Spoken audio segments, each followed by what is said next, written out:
Ladies and gentlemen, please stand for the playing of the national anthem.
Please be seated.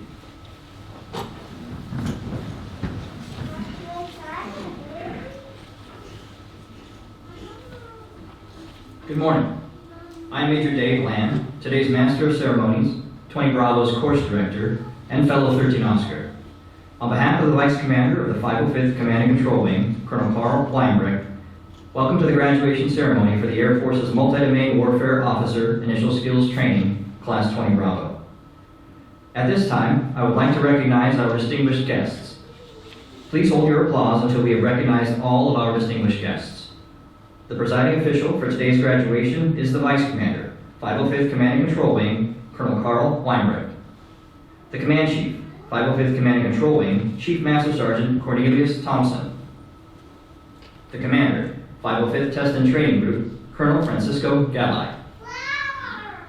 The Superintendent, 505th Test and Training Group, Senior Master Sergeant Jacinta Buckhalter.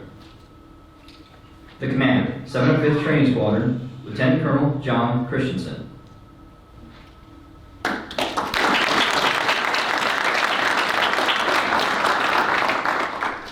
We would also like to extend a very special welcome to everyone joining us here and virtually, especially the commanders, chiefs, first sergeants, colleagues, friends, and families of today's graduates. While we have had to adapt this graduation ceremony in light of health protection guidelines, we are honored to have those of you who could join us, and thank you for your understanding. We appreciate all the support that you've provided to these outstanding officers.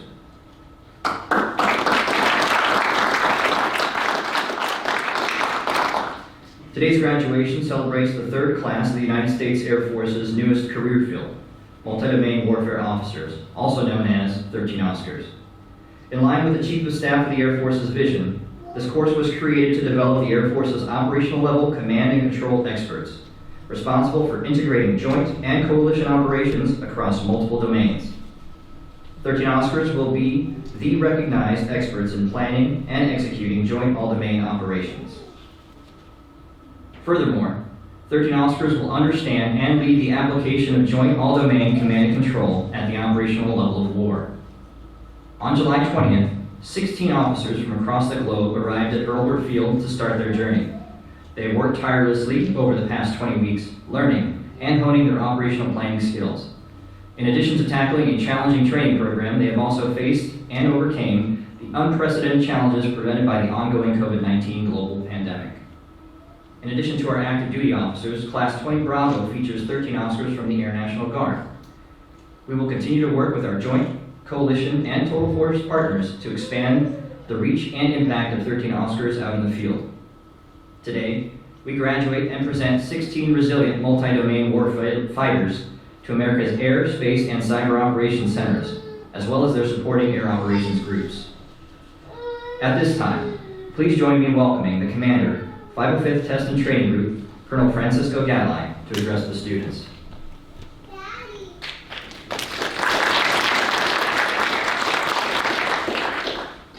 Welcome students, family, distinguished guests, and members of the 505th. Students, you should be very proud of yourselves. I know you're ready to graduate, so I'll keep my comments short. But first, the traditional charge to the class and to you, 20 Bravo. The last class graduated on Victory Europe Day, so I spoke about the many individuals that played a role in planning American and Allied operational and strategic efforts before and during World War II. And that story is still relevant to you today. The skills you've acquired here are the ones used to help drive toward victory in Europe over 75 years ago. You too, like Major Dwight D. Eisenhower, who spent time from 1929 to 1933 in the War Department preparing for the next war, you may be called upon to use your skills, your knowledge of planning, capability, and history to overcome the next adversary that our nation faces. Class 20 Bravo, you're the third cadre of Air Force officers to complete the 13 Oscar Initial Skills Training Course and become Air Force multi-domain warfare officers. There are now only 86 active duty 13 Oscars worldwide and another 26 Guard. You're still trailblazers, and therefore all eyes will be on you when you arrive at your new duty stations. So no pressure.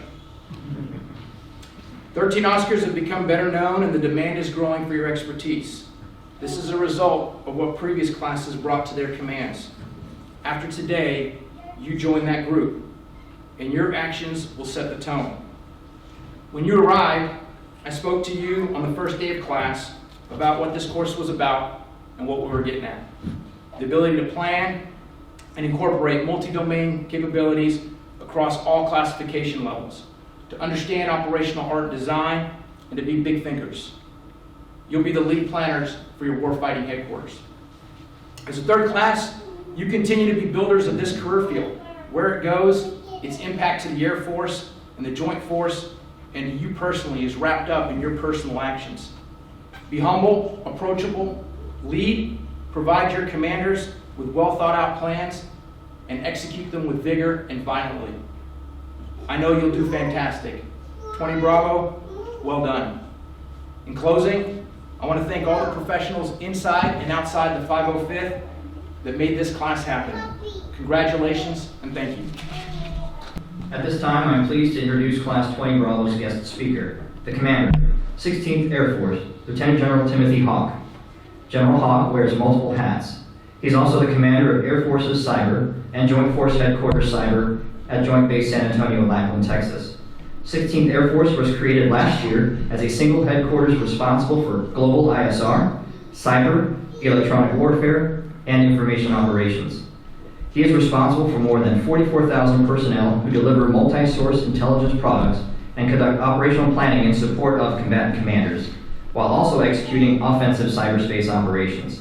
He is also the Air Force's sole authority for matters involving the conduct of cryptologic activities. Lieutenant General Haugh has prepared a special message to the graduates. Welcome, everyone.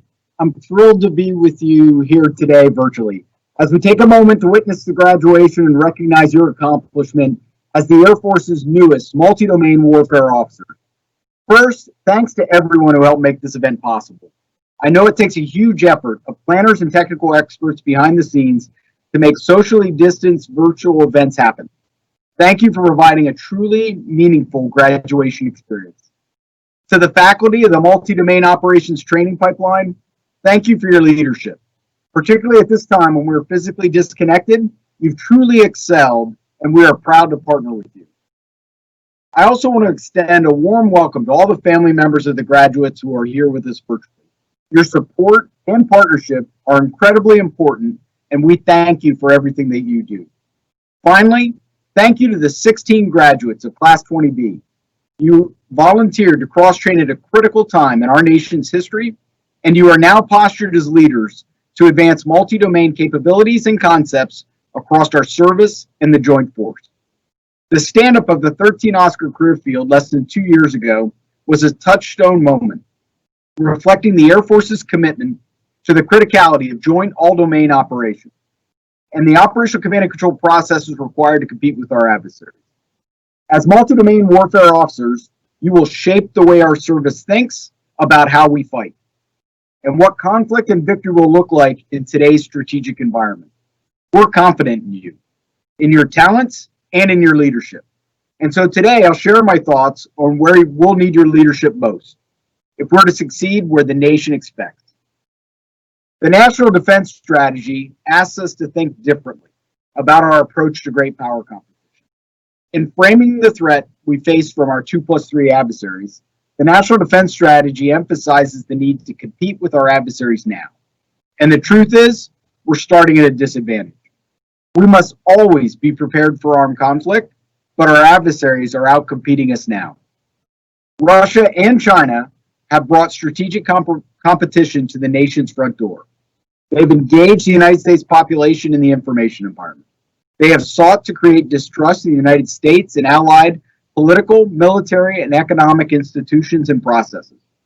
Actions such as territorial aggression in the South China Sea, intellectual property theft, aggressive actions in cyberspace, attempts to interfere in our elections, and illegal proxy activities designed to create economic advantage by subverting international norms. They all create advantage for our adversaries. These activities fall below the threshold of armed conflict, but as they succeed through incremental gains, our adversaries achieve strategic ends without the need for war. This also represents a new form of strategic conflict unrecognizable to those of us who have trained to understand that conflict begins when two fighters go to the merge at the start of a red flag. Moreover, as state and non-state actors rapidly evolve information warfare capabilities to control the narrative surrounding their actions, they are redefining what combat arms means in 21st century warfare. The chairman of the Joint Chiefs of Staff has pushed the Joint Force towards globally integrated campaigns to operationalize cross-combatant command coordination on global problems. And the newest class of multi-domain warfare professionals, you will be thought leaders on how we approach warfighting and competition. If we want to succeed, we need to think differently. Your class's assignments span the globe, and you will depart this ceremony headed to Special Operations Command, Northern Command, Southern Command, Central Command, Indo-Pacific Command, and European Command. Within 16th Air Force, we have great partnerships with these combatant commands and their air components. And what we've seen is that they are demanding options below the level of armed conflict, and plans that integrate multi-domain capabilities and creatively leverage the full spectrum of information warfare capability. And although your assignment locations may differ, each of you will play a critical role in planning and executing operations in the information environment designed to compete against our adversaries now. To succeed, I'd ask you to consider a couple biases that we've identified as we've thought through our approach to information warfare over the past year. First, the bias of geographic outlook. Geographic boundaries pose no constraints for data, and our multi-domain outcomes should also be unconstrained. China and Russia don't operate in accordance with Joint Force Command boundaries. They are global malign actors who exploit all instruments of national power to achieve transnational objectives. Across the Department of Defense, we have the capabilities required to compete with our adversaries now. But at times, we are hindered when our plans remain siloed geographically. To leverage unique capabilities within our service, we must capitalize on the agility our global distributed force offers. We need synchronized multi-domain operations that integrate the right information warfare capabilities regardless of where those capabilities reside. The more globally integrated the joint force becomes, the more natural this will seem. Indeed, we envision scenarios wherein the same commander can alternate between supported and supporting during the same operation or simultaneously exist as both a supported and supporting commander. This is new operational art, and we're charging you to grow and mature it through the relationships and partnerships you'll create across combatant command boundaries. Second, we must evolve the way we think about command and control. As leaders at the operational level of war, you clearly understand that C2 is essential for effective joint warfare. However, if we only shoot, move, and communicate with those elements directly in our chain of command, we are less agile, less informed, we miss opportunities, and we are vulnerable to exploitation from our adversaries. In his call to accelerate, change, or lose, General Brown stated, that urgent actions are required to secure the Air Force's continued ability to deliver global effects of strategically relevant timelines.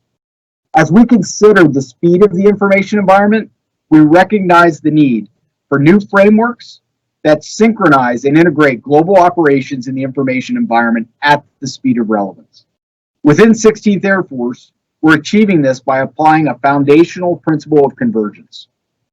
We define convergence as the integration of capabilities that leverages access to data across separate functions in a way that both improves the effectiveness of each functional capability and creates new information warfare outcomes.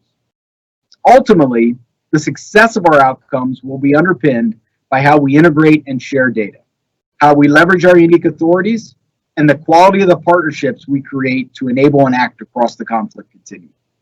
Your diverse backgrounds, experience, and the training you've received here make you exceptionally well prepared to become thought leaders for our service, to address these biases and partner with us to mature the foundational concept of convergence required to compete against our adversaries now. The Commander of Air Combat Command has described 16th Air Force as the competition force. This is why we stood up over a year ago, and every day we're creating outcomes to compete now and create strategic advantage for the nation. When I consider the stand-up of 16th Air Force and the origins of the 13th Oscar career field, I notice a lot of commonality. We were both born out of the National Defense Strategy's emphasis on great power competition, and in recognition of the need to invest in critical operational capabilities and concepts that shape how we compete. We were both designed to integrate and produce outcomes greater than the sum of our parts. The conduit by which we do that is partnerships. As multi-domain warfare officers, you will leverage your knowledge to synchronize joint operations in the same manner 16th Air Force drives outcomes for the nation to compete now. In short, we are both at the leading edge of changing how the Air Force fights. We have two exceptional 13 Oscars on staff, Captain Sox Warner and Major Rambo Webb, and I consider them to be architects of convergence on our team. This is a result of their training and culture, because they are skilled in the joint planning process, joint doctrine, and knowledgeable on multi-domain capabilities. And they also possess the mindset necessary to compete now and prepare for conflict in the future. They are leaders within our organization and are changing the way we fight by creating the processes that enable horizontal awareness of tactical activities across our global information warfare force. As each of you depart for your next assignment, I want to leave you with several areas of focus where we need your leadership. The Advanced Battle Management System is something that you will actively establish demand signal for, regardless of where you are assigned. As you identify the data sets and information that you require to more effectively integrate multi-domain kinetic and non-kinetic fires, we need your insights to influence the design of ABMS to support the greater JADC2 initiatives within the department. Additionally, your inputs will help us shape what good artificial intelligence and machine learning requirements look like. Clearly, the ability to leverage our data is a focus within the department. How we advocate for which data needs pairing for what purpose will enable machine-to-machine and human-to-machine outputs. We have significant impact on our service's ability to fully leverage AI and ML. We need to collaboratively identify the data accesses necessary to effectively compete today, and if necessary, fight tomorrow against our adversary. We need your leadership to identify stovepipes that must be broken down and what needs to be replaced with effective big data platforms that are mutually supportive and synergistically aligned. Your insights here will make or break horizontal integration, and we need you all to be the leaders to help us enable partners and act decisively in the information environment. Finally, we need you to think broader than our traditional geographic boundaries so that we can and rapidly scale outcomes to compete today. You are all well trained and equipped to set the conditions required for globally integrated information warfare campaigns. I know that you will hit the ground running at your new duty location, and I can't wait to see the things you do for our service, our department, and our nation. Your service and dedication to duty does not go without notice, and we look forward to partnering with you in the future. As the Chief of Staff of the Air Force stated recently, dominance is not a birthright. As we blaze forward to increase our outcomes in the information environment, you will help lead the way in all domains, ensuring dominance across the spectrum. The demand for new outcomes will continue to increase, and we will scale our operations to address additional global problems. Your leaders, our service, and the nation are behind you. I hope you're as fired up as I am to accelerate change within our service and the Joint Force. Your role in the future of the nation cannot be overstated. You'll shape how operations look in competition. Your bold leadership will enable relentless competition as we expose malign activity with truth. You will foster invaluable partnerships with combatant commands and the interagency. And you'll create multi-domain dilemmas for our adversaries that impose costs and preserve our national values and way of life. I know that there is no problem an empowered airman cannot solve. It's at the heart of your accomplishments in your respective careers up to this point and is readily evident in your volunteering to serve as multi-domain warfare officers. Congratulations on your graduation, and I look forward to being on your wing as we bring the full weight of our service against those who wish to do us harm. Rise up, Airmen. I know you'll deliver incredible results.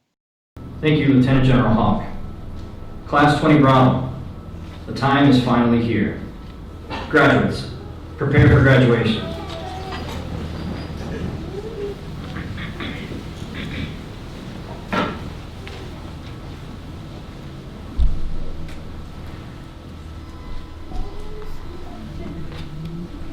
As you come to the stage, you will be handed your 13 Oscar wings by Lieutenant Colonel Christensen and your graduate certificate by Colonel Weinbrecht. Major Michael Baggs Bagley, from the 55th Operations Group at Offutt Air Force Base, Nebraska, and heading to the 612th Air Operations Center, Davis-Monthan Air Force Base, Arizona.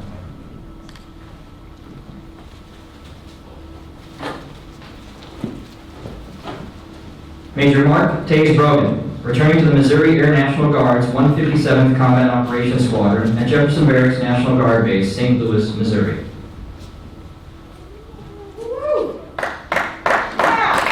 You may applaud. Captain Anthony Leaker Carrillo, coming from the 607th Air Operations Center at Osan Air Base, South Korea, and heading to the 609th Air Support Squadron, Haugh Air Force Base, South Carolina.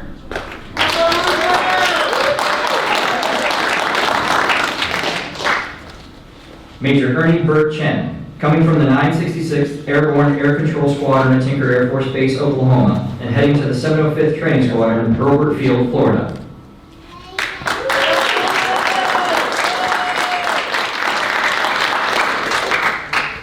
Major Benjamin Driver Elias, coming from the 36th Rescue Squadron, Fairchild Air Force Base, Washington, and heading to the Joint Special Operations Air Component Europe, Royal Air Force Mildenhall, United Kingdom.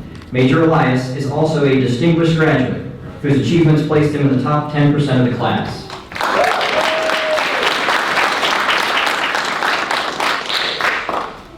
Major Andrew Ace Erlinson, from the 613th Air Operations Center, Joint Base Pearl Harbor, Hickam, Hawaii, and heading to the 612th Air Operations Center, Davis-Monthan Air Force Base, Arizona.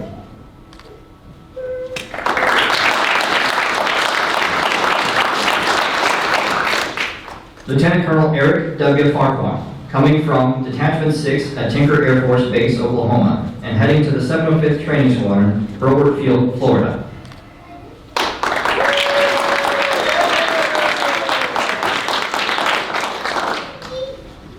Major Philip Hott Frazier, returning to the 601st Air Operations Center at Tillmanville Air Force Base, Florida.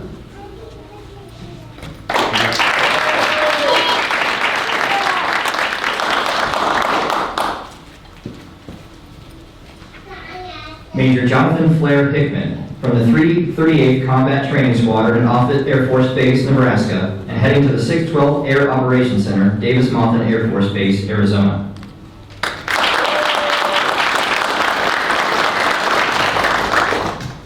Captain Laura Ash Marshall, from the 5th Air Force at A5 at Yokota Air Base, Japan, and heading to the 607th Air Operations Center, Osan Air Base, Korea.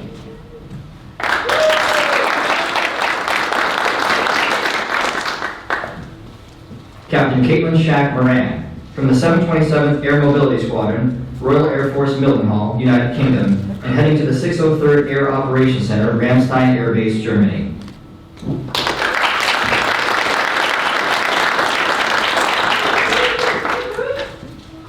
Captain Jamie Salty Nunez from the 27th Special Operations Air Operations Squadron at Cannon Air Force Base, New Mexico, and heading to the Air Force Special Operations Command Operations Center, Hurlburt Field, Florida.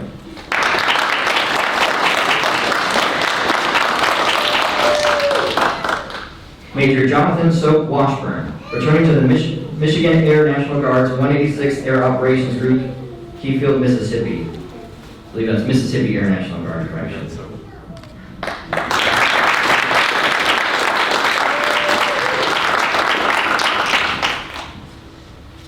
Captain Michael Span Weaver, coming from Air Education and Training Command at Randolph Air Force Base, Texas, and heading to the 609th Air Support Squadron, Shaw Air Force Base, South Carolina.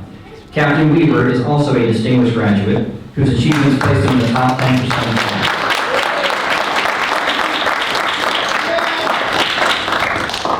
Lieutenant Colonel Leslie Nilo Hull, coming from the School of Advanced Air and Space Studies at Maxwell Air Force Base, Alabama, and heading to the 603rd Air Operations Center, Ramstein Air Base, Germany.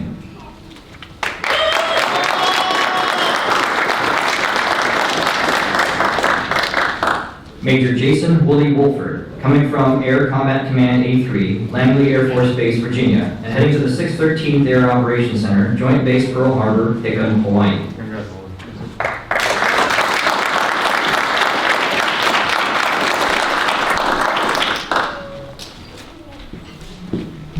Congratulations to the U.S. Air Force's newest multi-domain warfare officers.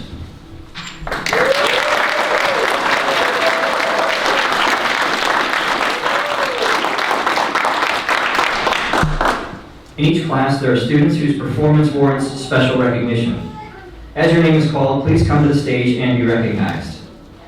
The academic ace is awarded to the student with the highest academic average throughout the course. 20 Bravo's academic ace is Captain Michael Span Weaver.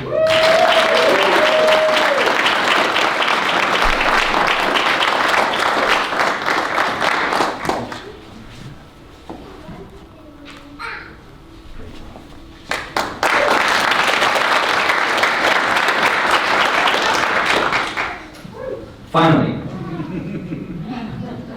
our Odysseus Leadership Award is based not only on academic performance, but also considers excellence in leadership, followership, and overall contributions throughout the entire course. This officer will undoubtedly continue to set the bar high for 13 Oscars to follow. The Odysseus Leadership Award winner for 20 Bravo is Captain Anthony Leaker Carrillo.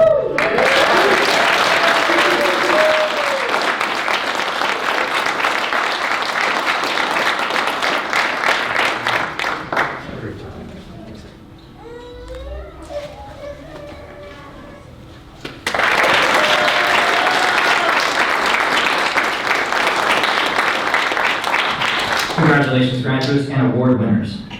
We would now like to invite Colonel Weinberg to provide some closing remarks.